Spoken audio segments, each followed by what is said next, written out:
जय जगन्नाथ। मैं शिवानी चक्रवर्ती अपने channel Bong Calling Food Tales में आप सबका स्वागत करती हूँ। आज है रेखा पंचमी। तिथि के अनुसार आज जगन्नाथ जी के मंदिर में प्रभु जगन्नाथ जी, प्रभु बलभद्र जी और देवी सुभद्रा को राहु रेखा लागी होगा। ये राहु रेखा क्या है और ये क्यों लागी होता है, इसके बारे में हम आपको आगे बताएंगे। लेकिन उससे पहले हम आपको बता दें, मंदिर की रेखा पंचमी तो आज है तिथि के अनुसार, क्योंकि जगन्नाथ मंदिर की सारी नीतियां सूर्योदय के साथ ही होती है। क्योंकि सूर्योदय में आज पंचमी है तो मंदिर में रेखा पंचमी आज है। लेकिन जो गृहिणांग रेखा पंचमी है, अर्थात घर की जो रेखा पंचमी पूजा होती है, वो कल हो चुकी है। तो गृहिणांग रेखा पंचमी कल था, आज मंदिर की रेखा पंचमी है। और ये रेखा पंचमी की पूजा ज़्यादातर पुरी में होता है। पुरी का जो ब्राह्मण शासन है वहाँ पर ज़्यादातर रेखा पंचमी की पूजा होती है। और इस दिन भगवान गणेश, भगवान महादेव और भगवान भैरव की पूजा होती है। इस दिन सुबह गांव के जो नापित समाज के लोग होते हैं, वो ब्राह्मण समाज के लोगों को एक विशेष धरण के घास देते हैं लाकर, उसको कुश घास कहा जाता है। और ब्राह्मण घर की महिलाएं उसमें एक विशेष धरण का तोरण जैसा बनाते हैं। अभी जो आप स्क्रीन पर देख रहे हैं, इस तरीके का कुछ बनाया जाता है, जिसको कि शाम को पूजा के बाद घर का जो मुख्य दरवाज़ा है उसके सामने टांगा जाता है। ये प्रक्रिया दिन में होती है। इसको बनाने की प्रक्रिया जो है वो दिन में होती है। और जैसा मैंने कहा कि पुरी में, अविभक्त पुरी जिला के जो ब्राह्मण शासन होते हैं वहाँ पर ये पूजा होती है। दिन में तोरण बनाने के बाद शाम को घर का जो मुख्य द्वार होता है वहाँ पर अच्छी तरीके से साफ किया जाता है, धोया जाता है हल्दी के पानी से और कुमकुम लगाया जाता है। और उसके बाद देवादिदेव महादेव, प्रभु श्री गणेश और प्रभु श्री भैरव जी का प्रतिकृति अंकित किया जाता है। और कहीं कहीं पर सिर्फ नाम ही लिखा जाता है, क्योंकि इस दिन ज़्यादातर प्रभु श्री गणेश, महादेव जी और प्रभु श्री भैरव जी की उपासना की जाती है। तो कहीं पर चित्र अंकन किया जाता है तो कहीं पर सिर्फ नाम लिखा जाता है। और बहुत सारे लोगों के घर में तो चित्र भी, जो पेपर पर चित्र अंकन करके भी लगाया जाता है, ये देखिए इस तरीके से भी लगाया जाता है। लोग अपने हिसाब से करते हैं। और उसके बाद शाम की पूजा होती है और भगवान जी के पास पीठा का भोग लगाया जाता है, छुंची पत्र पीठा का भोग लगाया जाता है। उसके बाद उस तोरण को दरवाजे के सामने लगाया जाता है, जो मुख्य दरवाज़ा होता है उसके सामने लगाया जाता है। और ये पूजा इसलिए किया जाता है ताकि जो बरसात के मौसम में जितने सारे रोग होते हैं, बीमारियां होते हैं, उससे भगवान इन सब की रक्षा करें। और कोई राक्षस है उसके लिए भी ये पूजा की जाती है ताकि उसके उत्पात से भी भगवान बचाएं। तो इस तरीके से पूजा होती है ब्राह्मण शासन में।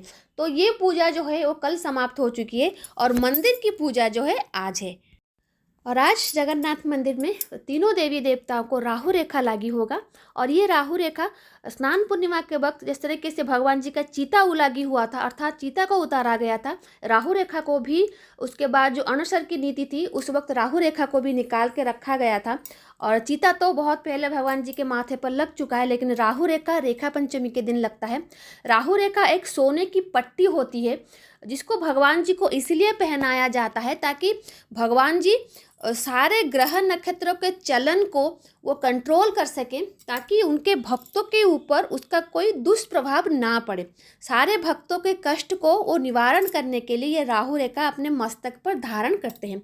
और ये जो राहु रेखा है वो स्नान पूर्णिमा के बाद से ही भंडार घर में रखा जाता है। और रेखा पंचमी के दिन सुबह जब गोपाल बल्लभ भोग भगवान जी का समाप्त हो जाता है, उसके बाद देवड़करण और तड़ावकरण, जो कि जगन्नाथ मंदिर के सेवायत हैं, विशेष सेवायत उनके नाम हैं, तो वो भंडार घर से इसको निकालते हैं। और जो बढ़िया सेवायत होते हैं, जो गोल्ड स्मिथ होते हैं, उनको ये दिया जाता है साफ करने के लिए। जगन्नाथ मंदिर के बेहरोना द्वार जहाँ पर है वहाँ पर वो बैठ के इसको साफ करते हैं, क्योंकि एक साल से वो साफ नहीं हुआ होता है तो उसको साफ करते हैं। उसके बाद पहला भोग मंडप समाप्त होने के बाद जो पालिया प्रतिहारी सेवायत होते हैं वो जय विजय द्वार को बिल्कुल बंद कर देते हैं, क्योंकि एक गुप्त सेवा है, उसमें बाहर के जो भक्त होते हैं उनको प्रवेश करने की अनुमति नहीं होती, क्योंकि वो उसको नहीं देखते। और इस समय में पूरी तरीके से जगन्नाथ मंदिर भक्तों के लिए बंद कर दिया जाता है। और जय विजय द्वार बंद होने के बाद जो पुष्पालक सेवायत होते हैं वो भगवान जी को जो झोबा कंठी लागी होता है उसको निकालते हैं। उसके बाद बोयरानी वस्त्र एक निकालते हैं और उस बोयरानी वस्त्र को उस गोल्ड स्मिथ जो बनिया सेवायत हैं उनको दिया जाता है। और उसमें वो जो साफ किया हुआ ये जो रेखा है वो उसमें रखा जाता है उस बोयरानी वस्त्र में। और उसके बाद उसको रत्न सिंहासन के पास ले जाया जाता है। उसके बाद पाड़िया खुंटिया सेवा जो है वो दैतापति जी को बुलाने के लिए जाते हैं, क्योंकि ये पूजा जो है ये पूरी तरीके से दैतापति नियोग की सेवा है, क्योंकि वो जगन्नाथ जी के अंग लागी सेवायत हैं, उनके परिजन हैं, तो ये उनकी सेवा है। चिता लागी करना या फिर रेखा लागी करना ये उनकी सेवा है। तो जो सारे दैतापति सेवा में शामिल होंगे वो जगन्नाथ मंदिर के बेहरण द्वार के पास हाथ और पैर धोकर रत्न सिंहासन के ऊपर चढ़ेंगे। लेकिन उससे पहले रत्न सिंहासन पर आसीन हुए माँ भूदेवी और श्रीदेवी को खटा सजा घर को लिया जाता है और उसके बाद दैतापति रत्न सिंहासन के ऊपर चढ़ते हैं। उसके बाद जो पौथी महापात्र हैं वो इस राहु रेखाओं को शुद्धिकरण करते हैं उनका, क्योंकि बहुत दिनों से भगवान जी के मस्तक से उलागी होकर उसको रखा गया था, इसलिए उसकी शुद्धिकरण की आवश्यकता होती है। तो अच्छी तरीके से उसको शुद्ध किया जाता है मंत्रोच्चार के साथ। और उसके बाद जो बाड़ग्राही दैतापति होते हैं, बलभद्र जी के जो बाड़ग्राही होते हैं, जगन्नाथ जी के जो बाड़ग्राही होते हैं, माँ सुभद्रा जी के बाड़ के जो बाड़ग्राही होते हैं, अपने अपने राहु रेखा के साथ वहाँ पर जाते हैं। मतलब जिस भगवान को जो राहु रेखा लगती है वहाँ पर वो जाते हैं। और एक ओशुओ होता है जो कि लाख और तेल से बनाया जाता है। बहुत बार आपने ओशुओ का नाम सुना होगा जब भगवान जी का अणसर होता है। और ये ओशुओ जो है वो भगवान जी के शरीर पर भी लगाया जाता है। ये एक स्टिकी गम जैसा एक पदार्थ होता है जो राशि का तेल और लाख से बनाया जाता है। तो कोई भी भगवान जी के शरीर पे किसी चीज़ को चिपकाना हो तो इसी का इस्तेमाल किया जाता है। तो जो भगवान जी का चीता है या फिर राहु रेखा है, इस सबको चिपकाने के लिए इसकी आवश्यकता होती है। और इससे पहले एक सफ़ेद कपड़े में भगवान जी को रूंधा जाता है, मतलब टाइट करके बांधा जाता है तीनों देवी देवताओं को अच्छी तरीके से। उसका एक प्रोसेस होता है जिसको कि रूंधा कहा जाता है। तो ये रूंधा प्रोसेस होने के बाद ये जो राहु रेखा लागी प्रोसेस है वो शुरू होता है।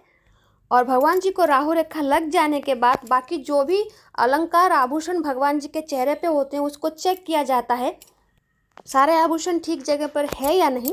और उसके बाद मंदिर का जो शोधन होता है, मंदिर को धोया जाता है, साफ किया जाता है। और उसके बाद माँ भूदेवी और माँ श्रीदेवी को वापस से रत्न सिंहासन के ऊपर लाया जाता है। उसके बाद प्रभु का वेश होता है और उसके बाद भगवान जी की आरती होती है। और ये प्रक्रिया समापन होने के बाद मंदिर भक्तों के लिए खोला जाता है, क्योंकि ये जो प्रक्रिया चल रही होती है ये गुप्त प्रक्रिया होती है, तो भक्त जो होते हैं उसको देख नहीं सकते। लेकिन वेश समापन होने के बाद भक्तों के लिए मंदिर को खोला जाता है और भक्त भगवान जी के दर्शन करते हैं।